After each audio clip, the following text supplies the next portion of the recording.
Guillermo el Conquistador 1066 y el feudalismo. Castillos, caballeros y la Magna Carta 1215. Guerras con Francia, como la de los 100 años.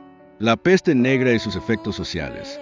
Imagina por un momento la isla de Inglaterra envuelta en neblina, cubierta de densos bosques y atravesada por ríos caudalosos.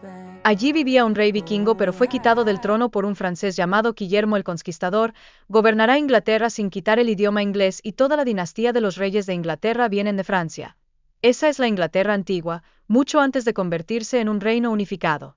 La historia de Inglaterra comienza en la prehistoria, con tribus que dejaron monumentos como Stonehenge, símbolo de una sociedad organizada que ya observaba el cielo y marcaba el paso de las estaciones. Los celtas. Hacia el año 700 a.C., llegaron los celtas, pueblos guerreros que hablaban lenguas de raíz indoeuropea. Organizaban su sociedad en clanes, vivían en fortalezas de colinas y creían en druidas, sacerdotes que unían religión, política y conocimiento. Sus símbolos aún perviven en leyendas de hadas, héroes y espíritus de la naturaleza. La conquista romana. En el año 43 después de Cristo, el emperador Claudio ordenó la invasión de Britania. Los romanos trajeron carreteras rectas, puentes de piedra, ciudades con baños termales y anfiteatros. Fundaron Londinium, la futura Londres, como un centro comercial estratégico. Pero la conquista no fue pacífica. En el año 60, la reina celta Boudica lideró una rebelión feroz contra los invasores, arrasando ciudades romanas. Aunque finalmente derrotada, su figura se convirtió en símbolo de resistencia. Durante 4 siglos, Britania fue una provincia romana. El famoso muro de Adriano, al norte, marcaba la frontera contra los pictos, tribus escocesas que nunca fueron sometidas. El retiro romano y los sajones. En el siglo V, Roma se debilitó y retiró sus legiones. Entonces comenzaron nuevas oleadas de invasores, anglos, sajones y jutos, pueblos germánicos que cruzaron el Mar del Norte. Se establecieron en distintas regiones y dieron origen al nombre de Inglaterra, Land of the Angles, tierra de los anglos. Surgieron pequeños reinos como Wessex, Mercia y Northumbria. Estos reinos luchaban entre sí, pero también desarrollaron leyes, agricultura y monasterios donde se copiaban manuscritos. Fue la era de figuras legendarias como el rey Arturo, mezcla de mito y realidad, símbolo de la resistencia británica frente a los invasores. La amenaza vikinga. A finales del siglo VIII, apareció un nuevo enemigo, los vikingos de Escandinavia. En el año 793 atacaron el monasterio de Lindisfarne, saqueando y sembrando terror. Durante siglos realizaron incursiones y establecieron colonias en el este de Inglaterra, conocido como el Danelaw. Pero un rey anglosajón logró plantar cara. Alfredo el Grande, 849-899.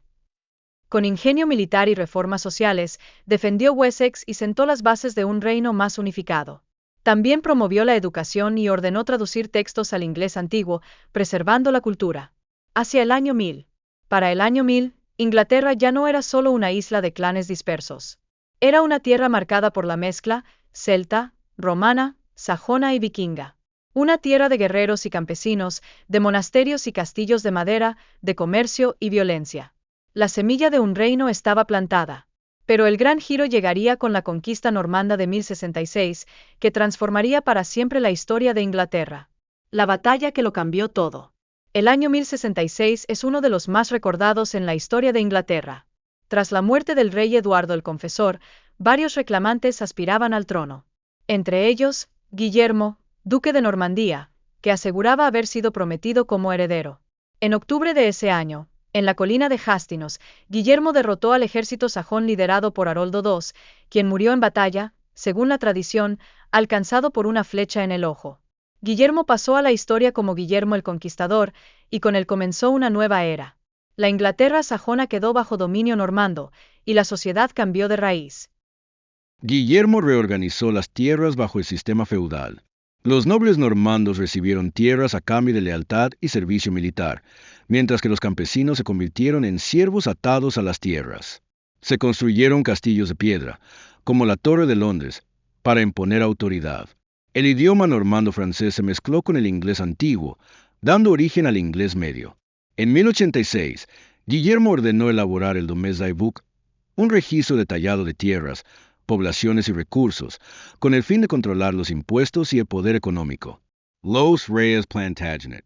Con el tiempo, La dinastía normanda dio paso a los Plantagenet, una de las casas reales más influyentes. Bajo reyes como Enrique II se consolidó el sistema legal inglés y nació la figura de los juicios con jurado. Sin embargo, también surgieron conflictos.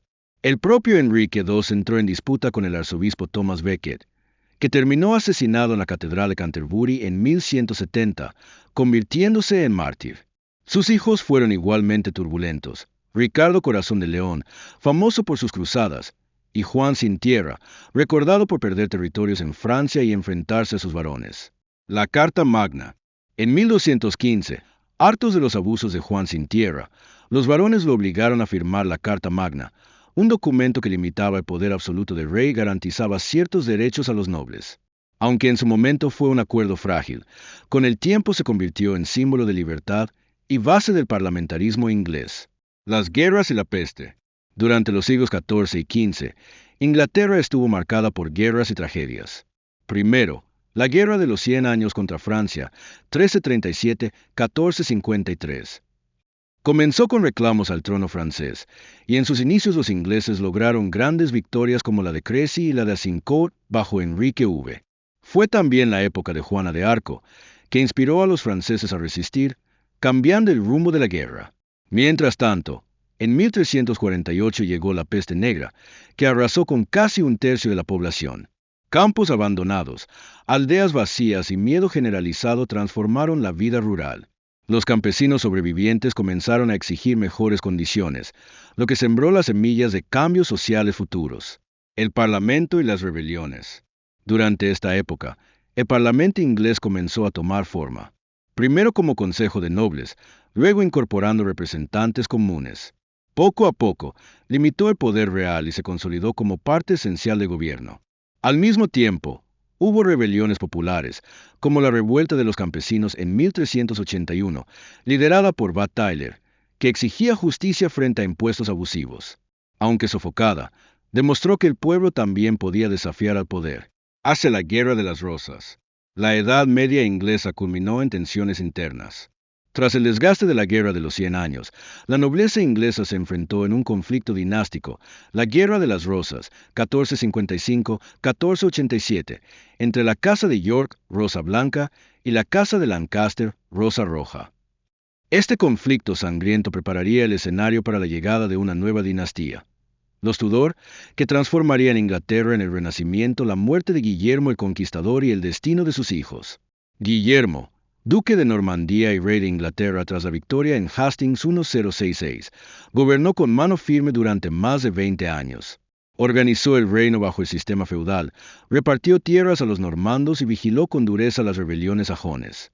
Pero su vida terminó en circunstancias casi trágicas. Ataúd: la muerte de Guillermo. En 1087, mientras dirigía una campaña contra el rey de Francia en Normandía, Guillermo resultó herido en un accidente. Su caballo lo lanzó contra el pomo de la silla, aplastando su abdomen. Gravemente herido, fue llevado a la ciudad de Rouen, donde agonizó durante semanas.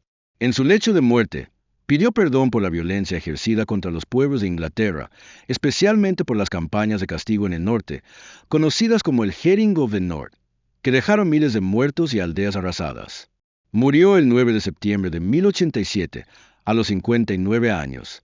Cuando intentaron enterrarlo en la abadía de San Esteban en Caen, surgió un problema. El ataúd era demasiado pequeño. Su cuerpo, ya hinchado por la enfermedad, no cabía y, al forzarlo, explotó, llenando la iglesia de un hedor insoportable. Fue un final grotesco para un rey poderoso. Los hijos de Guillermo y la sucesión. Guillermo tuvo al menos 9 hijos con su esposa Matilde de Flandes. Entre ellos, 3 jugaron un papel clave en la sucesión. Roberto II, llamado Curtese, el hijo mayor, rebelde y en constante disputa con su padre. A la muerte de Guillermo, heredó el ducado de Normandía. Guillermo II, apodado Rufus por su cabello rojizo, segundo hijo varón, fue proclamado rey de Inglaterra tras la muerte de su padre. Gobernó de 1087 a 1100, con carácter duro y conflictivo con la iglesia. Murió en circunstancias misteriosas en un accidente de caza. Enrique, llamado Beauclerc, el hijo menor, pero muy astuto. Al morir su hermano Guillermo II, se apoderó del trono de Inglaterra en 1100. Gobernó por 35 años y fortaleció la monarquía. Así, el reino quedó dividido: Normandía para Roberto, Inglaterra para Guillermo II y más tarde para Enrique. Espadas cruzadas, ¿qué pasó con los hijos de Haroldo II? El rey Haroldo Godwinson, último rey sajón, murió en la batalla de Hastings en 1066. Guillermo lo derrotó y, según las crónicas normandas, mandó asesinar o exiliar a muchos de sus seguidores. Los hijos de Haroldo sobrevivieron, pero fueron perseguidos. Algunos huyeron a Irlanda, donde buscaron apoyo para recuperar el trono. En 1068 intentaron regresar con un ejército, desembarcando en el suroeste de Inglaterra, pero fueron derrotados por las fuerzas normandas. Posteriormente se refugiaron en el reino de los vikingos en Dinamarca y en las cortes de Escandinavia. Jamás lograron recuperar el poder, y su linaje se diluyó en el exilio. Con la victoria de Guillermo, la antigua nobleza sajona fue prácticamente eliminada del poder, reemplazada por los normandos. El viento de octubre soplaba helado sobre los muros de Londres. Apenas habían pasado unas semanas desde la terrible noticia llegada del sur. En la colina de Hastings, el rey Haroldo había caído. El rumor se expandía como un incendio. El rey está muerto, una flecha le atravesó el ojo. Los normandos avanzan hacia la capital. Dentro de la ciudad, en las estancias que habían pertenecido a la familia real sajona, reinaba el caos. Los hijos del rey, aún jóvenes, comprendían lo que significaba la derrota. Ya no eran herederos de un trono, sino presas de Guillermo el Conquistador. Los príncipes sin reino. Los hijos de Haroldo eran 3 varones principales: Gawain, Edmund y Magnus. Aunque todavía adolescentes o muy jóvenes, eran conscientes del peligro que corrían. La nobleza sajona estaba siendo despojada de sus tierras, y cualquiera que llevara el apellido Godwinson era una amenaza para el nuevo poder normando. Su madre, Edith de Mercia, los abrazó con lágrimas en los ojos. Sabía que no podía protegerlos en Londres, donde ya había espías y mensajeros normandos. Vuestro padre ha muerto como un rey. Vosotros debéis vivir como fugitivos, hasta que llegue el día en que Inglaterra os reclame. El consejo fue breve: escapar al norte, donde todavía había simpatizantes sajones, y desde allí buscar refugio en Irlanda o Dinamarca. El disfraz y la huida. La noche cayó sobre Londres. Las calles estaban patrulladas por mercenarios que ya respondían al duque de Normandía. Los muchachos no podían salir como príncipes, debían disfrazarse. Cubrieron sus rostros con capuchas, vistieron ropas de campesinos y se unieron a una caravana que salía por la puerta de Aldgate. Mientras avanzaban por las calles oscuras, escuchaban murmullos en las tabernas. Algunos lloraban al rey caído, otros ya juraban lealtad a Guillermo. El mundo sajón estaba muriendo, y ellos lo sabían. El eco del pasado. Al dejar atrás las murallas, Edmund miró hacia atrás. Londres ardía con luces de antorchas y hogueras, como si la ciudad misma ardiera de miedo. «Padre, no te fallaremos», murmuró. Pero la fuga apenas comenzaba. El camino hacia la libertad estaba lleno de peligros. Espías normandos, traidores deseosos de recompensas, y los duros bosques de Inglaterra, que se convertirían en su único refugio.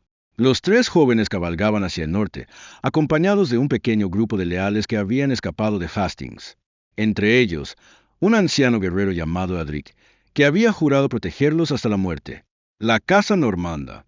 No tardaren en descubrir que eran perseguidos. Guillermo había enviado destacamentos para capturar a los hijos de Haroldo. Si lograba apresarlos, la causa sajona moriría para siempre. Los fugitivos oían a menudo el eco de cascos detrás de ellos, aunque nunca veían claramente a sus perseguidores. En aldeas y granjas, algunos campesinos les daban pan y refugio, recordando al rey Haroldo con gratitud. Otros, sin embargo, cerraban las puertas, temerosos de las represalias normandas. Inglaterra ya no era segura para los hijos de su último rey. El bosque como aliado. Se internaron en los bosques de Sherwood y luego en los valles de Mercia. Allí, entre robles gigantes y riachuelos, aprendieron a vivir como proscritos, cazando ciervos, durmiendo bajo estrellas, compartiendo el frío y el hambre.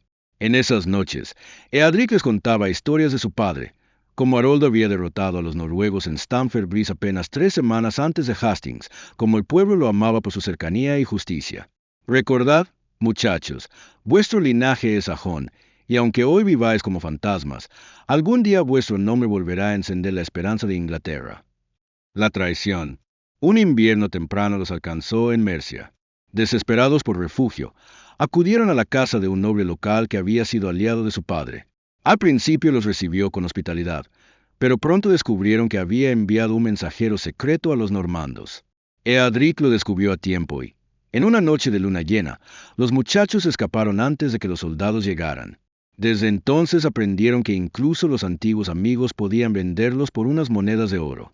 Cansados y sin un lugar seguro en Inglaterra, los príncipes tomaron una decisión: abandonar su tierra natal. El único camino era buscar ayuda en el extranjero. El viaje a Irlanda, en la costa occidental, en algún puerto oculto de Devon, lograron embarcarse en un barco vikingo que aún comerciaba en las islas. Con el mar embravecido, cruzaron hacia Irlanda, donde fueron recibidos por reyes locales que aún guardaban rivalidad con los normandos. Allí vivieron como huéspedes reales, planeando regresar con ejércitos de mercenarios para recuperar Inglaterra. En 1068 incluso lo intentaron. Desembarcaron en Devon con fuerzas irlandesas, pero fueron derrotados por los normandos y tuvieron que huir de nuevo. El exilio eterno. Los años pasaron. Los hijos de Haroldo se movieron entre Irlanda y Dinamarca, siempre buscando apoyo, siempre recordando a su padre. Ninguno logró recuperar el trono. Inglaterra quedó en manos normandas, y los Godwinson se convirtieron en un recuerdo, en una esperanza frustrada. Pero su historia de huida y resistencia no se olvidó. Se transmitió como una leyenda de jóvenes príncipes que se negaron a rendirse, aunque el destino los condenara al exilio. Epílogo. Así terminó la línea directa del último rey sajón. Inglaterra nunca volvió a ser gobernada por sajones.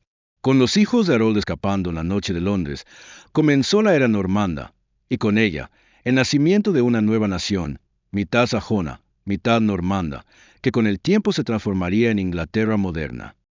Haroldo Godwinson, hijo del poderoso conde Gawain de Wessex, había sido elegido rey apenas unos meses antes. Su gobierno fue breve, su final, brutal. El 14 de octubre de 1066, los sajones resistieron durante horas, hombro con hombro en su muro de escudos. Pero al caer la tarde, una lluvia de flechas atravesó sus filas.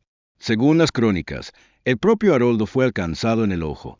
Su cuerpo, destrozado por los enemigos, quedó irreconocible. Con la muerte de Haroldo, Inglaterra quedó sin un líder. Pero sus hijos, Gawain, Edmund y Magnus, aún respiraban. Jóvenes, inexpertos, pero conscientes de que la sangre que corría por sus venas era la del último rey sajón. O sea, rey sajón los que vivían en Inglaterra, los vikingos. Guillermo de Normandía avanzó hacia Londres. La ciudad estaba dividida. Algunos deseaban resistir, otros ya juraban lealtad al invasor. En medio de este caos, los hijos de Haroldo comprendieron que no había lugar para ellos en la capital. Si eran capturados, serían exhibidos como trofeos o ejecutados. Su único destino posible era la fuga. Una noche de octubre, disfrazados de campesinos, salieron por la puerta de Aldgate. Londres ardía tras ellos, iluminada por antorchas y el miedo. Comenzaba una travesía que los convertiría en fugitivos en su propia tierra. Guillermo sabía que mientras los hijos de Haroldo vivieran, su conquista no estaría asegurada. Envió hombres a cazar a los príncipes sajones, ofreciendo oro a quien los delatara. Por aldeas y bosques, los muchachos eran perseguidos como animales. Algunos campesinos les dieron pan y refugio, recordando con gratitud a su padre. Otros cerraron las puertas por miedo a los normandos. Inglaterra ya no era suya. Se internaron en los bosques de Mercia. Allí aprendieron a vivir como proscritos, cazando, durmiendo bajo estrellas, escuchando las historias de su padre contadas por los últimos leales. Pero cada paso era un riesgo. La traición acechaba. En el invierno de 1067, buscaron refugio en la casa de un antiguo aliado de su padre, pero la codicia fue más fuerte que la lealtad. El noble envió aviso a los normandos. Descubierto a tiempo, el grupo huyó en plena noche, dejando atrás la última esperanza de encontrar seguridad entre la nobleza sajona. Comprendieron entonces que Inglaterra les estaba cerrando sus puertas. Si querían sobrevivir, debían abandonar su tierra. En las costas del suroeste, los príncipes encontraron un barco mercante. Era un navío vikingo, aún fiel a las rutas del Mar del Norte. Con ayuda de marineros irlandeses, cruzaron las aguas embravecidas hacia Dublín. En Irlanda fueron recibidos por reyes locales, enemigos naturales de los normandos. Allí vivieron como huéspedes reales, tramando planes para regresar con un ejército que les devolviera el trono perdido. Ese año lo intentaron. Desembarcaron en Devon al frente de mercenarios irlandeses, pero las fuerzas normandas los derrotaron con rapidez. Humillados, tuvieron que huir de nuevo, refugiándose esta vez en las cortes de Dinamarca. En Dinamarca y en Irlanda, los hijos de Haroldo vivieron como exiliados. Su nombre aún inspiraba respeto entre los sajones, pero cada año que pasaba, su causa perdía fuerza. Inglaterra estaba siendo transformada. Castillos normandos se levantaban, tierras sajones pasaban a nuevos dueños, y la memoria del viejo rey se desvanecía. Los Godwinson nunca recuperaron el trono. Su huida desde Londres marcó el final de la Inglaterra sajona. A partir de entonces, el destino de la isla estaría escrito en la mezcla de dos pueblos, sajones y normandos. De aquella unión surgiría la Inglaterra moderna. Y los hijos de Haroldo quedaron para siempre en el recuerdo, príncipes sin reino, fugitivos en su propia tierra. Otro hijo, Ulf Haroldsson, fue llevado como rehén a Normandía por orden de Guillermo el Conquistador. Sin embargo, tras años de cautiverio, logró su libertad y buscó amparo en Dinamarca, patria de sus ancestros vikingos. Allí, según crónicas fragmentadas, contrajo matrimonio con una dama de la nobleza danesa. No llegó a reinar, pero su unión lo convirtió en un puente entre sajones y escandinavos. Aunque su rastro se pierde en la penumbra, algunos genealogistas medievales lo consideraron antepasado de casas nobles menores de Dinamarca. Los tres hijos mayores, Gadwen, Edmund y Magnus, fueron los que más intentaron recuperar Inglaterra. Se aliaron con reyes de Irlanda y lanzaron ataques contra las costas de Devon y Cornwall, pero todos fracasaron. A diferencia de su hermana Gita, estos príncipes no lograron asegurar matrimonios influyentes. Sus vidas fueron las de guerreros errantes, buscando un trono perdido y muriendo en la penumbra del exilio. Algunas crónicas sugieren que murieron jóvenes, posiblemente sin descendencia reconocida. En Kiev, Gita transmitió la sangre sajona a los príncipes rusos, cuyos descendientes formarían parte de la gran red de matrimonios reales europeos. En Dinamarca, Ulf mantuvo viva la conexión con los vikingos, aunque sin gloria ni reinos. En Irlanda y el norte de Inglaterra, Gadwen, Edmund y Magnus vivieron como rebeldes, sin lograr alianzas matrimoniales que los devolvieran al poder. Los hijos de Haroldo II buscaron sobrevivir en un mundo que ya no tenía lugar para ellos. Algunos encontraron refugio en matrimonios extranjeros, otros se desvanecieron en la oscuridad del exilio. Pero la huella sajona nunca desapareció del todo. En las iglesias de Kiev, en las sagas danesas y en los recuerdos de Irlanda, aún resuena el eco de una dinastía perdida. Una dinastía que, a través del exilio, encontró nuevas raíces más allá de Inglaterra. La hija de Haroldo, Gita Godwinson, viajó hacia el este. Atravesó mares y ríos hasta llegar a la Rus de Kiev, una de las cortes más ricas de Europa. Príncipe Vladimir Monómaco, recibiéndola en un salón de madera, dicen que eres hija del último rey de Inglaterra. Gita, lo fui, ahora solo busco un hogar y un futuro digno. Vladimir, mirándola con respeto, entonces mi pueblo será tu pueblo. Tu linaje no morirá aquí. Gita se casó con Vladimir II Monómaco, príncipe de Kiev. A través de ella, la sangre de los reyes sajones se mezcló con la de los gobernantes eslavos. Sus descendientes llegarían a gobernar en Novgorod y Kiev. Rey danés, en un salón con escudos colgados, eres nieto de Gadwen, sangre de Inglaterra. Aquí siempre tendrás mesa y techo. Ulf, con voz cansada, mi tierra me fue arrebatada. Dame al menos una esposa, un hogar, y dejaré que mi sangre siga corriendo en tus tierras. Rey danés, así será. Una dama de mi casa te acompañará. En Dinamarca, Ulf contrajo matrimonio con una noble local. No alcanzó corona alguna, pero su unión lo ligó al destino vikingo. Su descendencia se perdió en la penumbra de las casas menores de Escandinavia.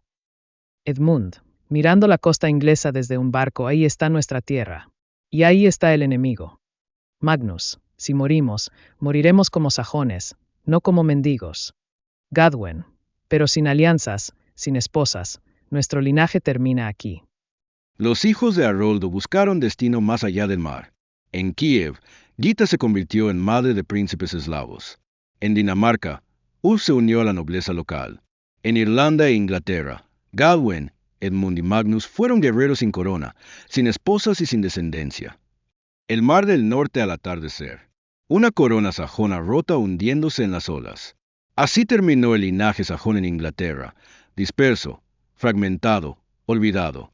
Pero en las cúpulas doradas de Kiev, en los cantares de Dinamarca, aún resuena el eco de los hijos de Haroldo, príncipes sin reino que encontraron hogar lejos de su patria. En 1087, Guillermo el Conquistador murió tras un accidente de caballo en Rouen. Su reinado había transformado Inglaterra. Los normandos gobernaban, los castillos se multiplicaban y el pueblo sajón vivía bajo nuevas leyes y señores. Ahora sus hijos heredaban no solo territorios, sino un legado lleno de conflictos potenciales. Guillermo en su lecho de muerte señalando a sus hijos. Roberto, Normandia será tuya. Guillermo, Inglaterra es tu reino. Enrique, observa y aprende. Guillermo II, llamado Rufus por su cabello rojizo, asumió el trono inglés. Su reinado estuvo marcado por firmeza, conflictos con la iglesia y rebeliones de varones normandos y sajones. La ley no distingue entre viejo y joven, sajón o normando. Todos deben obedecer. Muchos recuerdan aún a tu padre con respeto. El miedo no siempre es suficiente. Rufus fortaleció los impuestos y las leyes reales, construyó nuevos castillos y mantuvo control militar. Murió en 1100 durante una cacería misteriosa en el New Forest, dejando un reino seguro pero tenso. Tras la muerte de su hermano, Enrique ascendió al trono. Fue un monarca astuto y educado, apodado Beauclerc. Su reinado consolidó la monarquía, fortaleció la administración y supervisó la recaudación de impuestos. Un rey debe ser justo, pero también firme. Solo así se mantiene el orden. Enrique enfrentó a su hermano Roberto, duque de Normandía, en 1106 en la batalla de Tinchebray, asegurando la unión de Normandía e Inglaterra bajo su corona.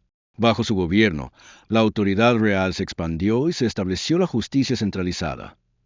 Roberto, el mayor de los hijos, heredó Normandía. Su carácter rebelde y su deseo de más poder generaron conflictos con Enrique, creando guerras intermitentes que afectaron a Inglaterra y Normandía. El trono inglés es tan mío como tuyo. La herencia de nuestro padre no puede ser dividida así. Finalmente, Roberto fue capturado y encarcelado en Inglaterra, asegurando la estabilidad del reino bajo Enrique I. Matilde de Flandes, hija de Balduino de Flandes y hermana del conde Balduino II, fue una de las mujeres más influyentes del siglo XI. Casarse con Guillermo el Conquistador no solo la convirtió en reina de Inglaterra, sino en un pilar fundamental de la consolidación normanda. Un hombre puede conquistar un reino, pero un reino no se sostiene sin quienes lo guían desde la sombra. En 1051-1052, Matilde aceptó casarse con Guillermo de Normandía. La unión fue tanto política como personal, reforzaba la influencia normanda y conectaba a Guillermo con una de las casas más poderosas de Europa. Guillermo, tomando la mano de Matilde, nuestra alianza no solo traerá paz entre Normandía y Flandes, traerá futuro. Matilde, mirándolo fijamente, sé que tu ambición es grande, y no temo seguirte donde vayas.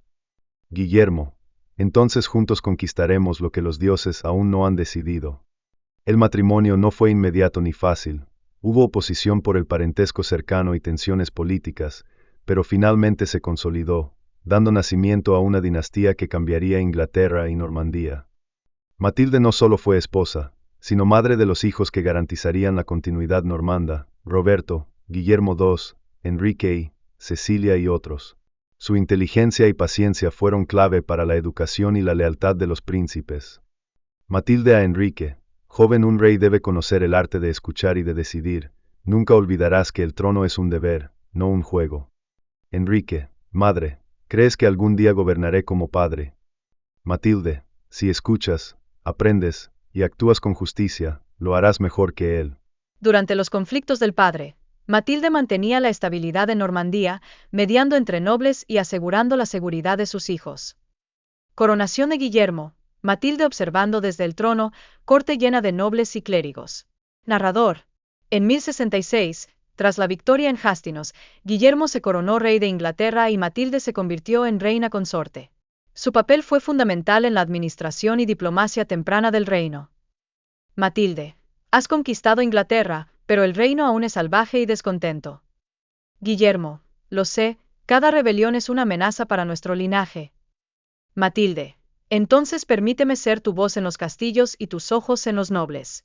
Juntos controlaremos no solo el trono, sino la paz.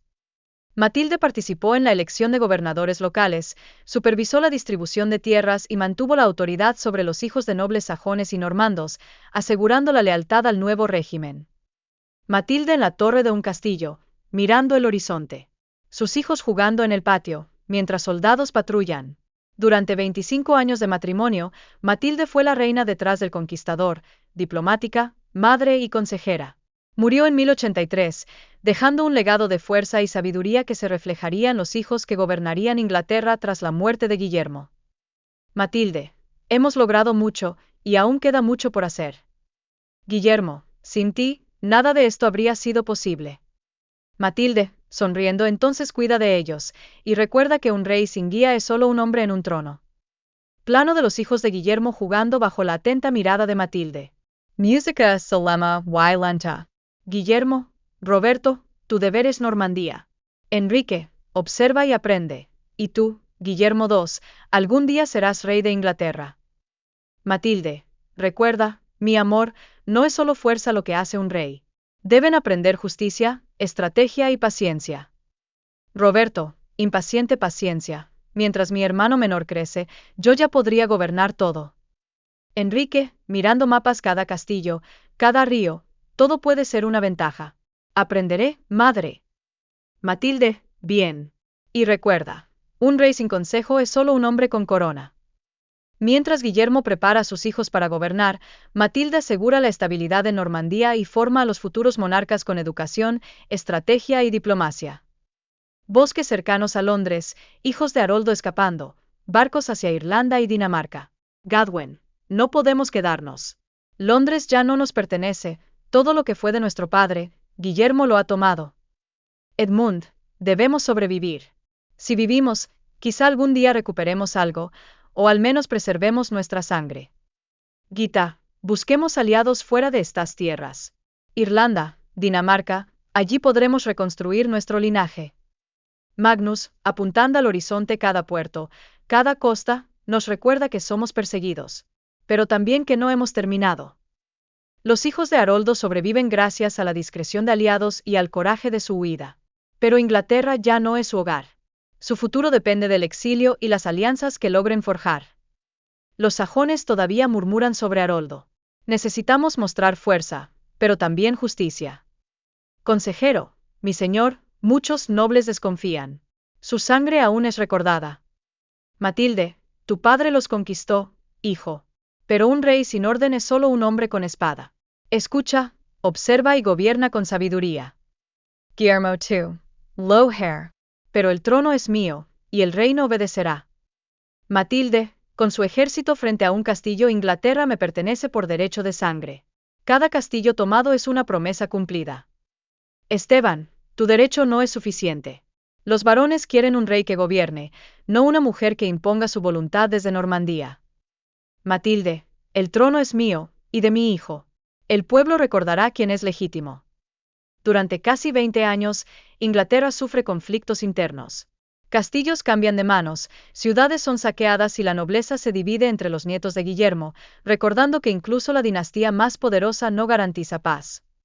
Esteban y Matilde acordando la sucesión.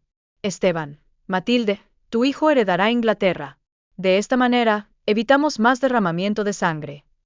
Matilde, haré que sea un rey justo, que recuerde la sangre de su abuelo, Guillermo el Conquistador. Finalmente, Enrique II, hijo de Matilde, se convierte en rey de Inglaterra, asegurando la continuidad del legado normando. La dinastía de Guillermo sigue viva, no sin conflictos, pero con la fuerza que permitió a su abuelo conquistar un reino y mantenerlo. Los nietos de Guillermo el Conquistador gobernaron un reino transformado, dividido por conflictos internos pero consolidado bajo el poder normando. Sus vidas muestran que el trono es un legado frágil, donde la sangre, la política y la guerra se entrelazan para definir la historia de Inglaterra. Matilde, recuerda, hijo, un rey gobierna no solo con fuerza, sino con justicia y astucia. Enrique II, haré que el legado de abuelo y padre viva en cada rincón de Inglaterra. Hijo, el reino será tuyo, pero debes aprender a gobernar con justicia y astucia. Enrique II, mirando mapas, haré que el legado de mi abuelo y padre viva en cada rincón de Inglaterra. Debemos ocultarlo. Si los normandos ven al rey muerto, profanarán su tumba. Soldado 2. ¿Pero a dónde lo llevamos? Si lo enterramos demasiado lejos, nadie recordará quién fue. Soldado 1. En la batalla que ganó Guillermo, los soldados dejaron que su tumba sea un secreto. Su espíritu protegerá a Inglaterra. Peregrino. He viajado desde lejos para rendir homenaje al rey vikingo que murió defendiendo Inglaterra. ¿Está aquí enterrado? Monje. Se dice que sí, pero la ubicación exacta se ha perdido. Solo Dios sabe dónde descansa Harold. Según la tradición, Harold fue enterrado con sus armas, siguiendo los ritos vikingos, cerca del altar de la iglesia que él mismo había fundado.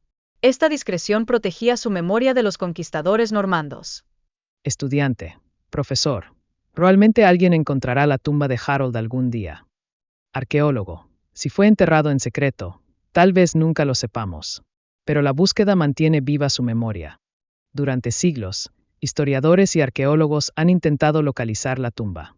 Los restos encontrados en Bossam y Waltham Abbey dan pistas, pero ningún hallazgo ha sido confirmado.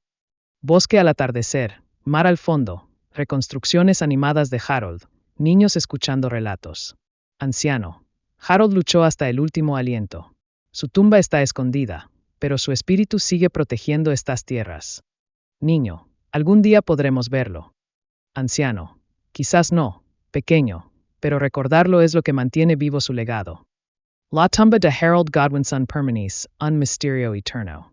Su memoria, su espíritu y su historia continúan inspirando a Inglaterra, recordando que incluso en la derrota, el último rey vikingo nunca desapareció del todo. Harold, sostened la línea. Inglaterra no caerá mientras yo respire. Consejero vikingo, mi señor, los normandos avanzan. Harold, aunque caiga, recordad mi nombre y defended nuestra tierra. Soldado 1, debemos proteger su cuerpo. Si los normandos lo encuentran, su tumba será profanada. Soldado 2, ¿pero dónde lo enterramos? Si lo escondemos demasiado, nadie recordará su grandeza. Soldado 1, que su tumba sea secreta. Su espíritu protegerá a Inglaterra. Se cree que Harold fue enterrado en Bossam o Waltham Abbey. La ubicación exacta nunca se confirmó, dando origen a leyendas y relatos históricos sobre la tumba perdida del último rey vikingo. Waltham Abbey se convirtió en un sitio de culto discreto, protegiendo la memoria de Harold mientras Inglaterra se adaptaba al dominio normando.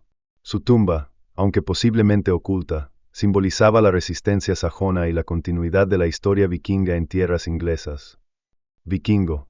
Aquí yace Harold, nuestro hermano y rey. Aunque Inglaterra sea conquistada, su espíritu sigue entre nosotros. Compañero, que los dioses del norte lo reciban con honor. Su tumba es un faro de nuestra historia. Durante siglos, sajones y vikingos visitaron el sitio en secreto, recordando al rey caído y manteniendo viva su memoria entre generaciones.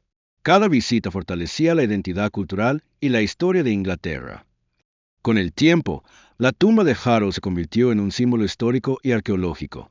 Aunque la ubicación exacta sigue siendo debatida, los relatos medievales de Waltham Abbey y Bossam permanecen. Historiadores y arqueólogos han buscado rastros de la tumba, pero lo que importa es la memoria que Harold dejó como último rey vikingo de Inglaterra. Turistas y escolares visitando Bossam y Waltham Abbey, guías explicando la historia. Aquí se cree que descansa Harold II, el último rey vikingo. Su tumba puede ser un misterio, pero su historia nos recuerda la valentía, la lucha y la identidad sajona de Inglaterra. Visitante, es increíble pensar que este lugar conecta directamente con 1066. Guía, exactamente. Aunque no sepamos dónde yace exactamente, cada piedra, cada camino aquí mantiene viva su memoria. La tumba de Harold Godwinson sigue siendo un enigma histórico. Su historia, sus batallas y su memoria continúan inspirando a Inglaterra y al mundo, recordándonos que incluso los reyes más legendarios pueden desaparecer físicamente, pero su espíritu perdura en la historia y la cultura. Godwin, susurrando, debemos ser silenciosos. Si nos ven, será nuestra muerte. Edmund, ¿crees que aún podemos encontrar su tumba? Gita, mi padre construyó esta iglesia, su espíritu nos guiará. Con pasos cautelosos, los hijos de Harold se acercaron al lugar donde se decía que su padre descansaba, probablemente Waltham Abbey o un sitio secreto cercano. Cada piedra y cada sombra les recordaba la gloria y la tragedia de su linaje. Gita, Arrodillada, padre, aunque no pudimos protegerte, estamos aquí para honrarte. Gadwen, nunca olvidaremos tu valor. Inglaterra te recuerda, aunque los normandos intenten borrar nuestra memoria. Edmund, sosteniendo una espada sobre el altar, prometemos mantener viva tu sangre y tu historia. Gadwen, hemos visto su tumba, y hemos dejado nuestra promesa.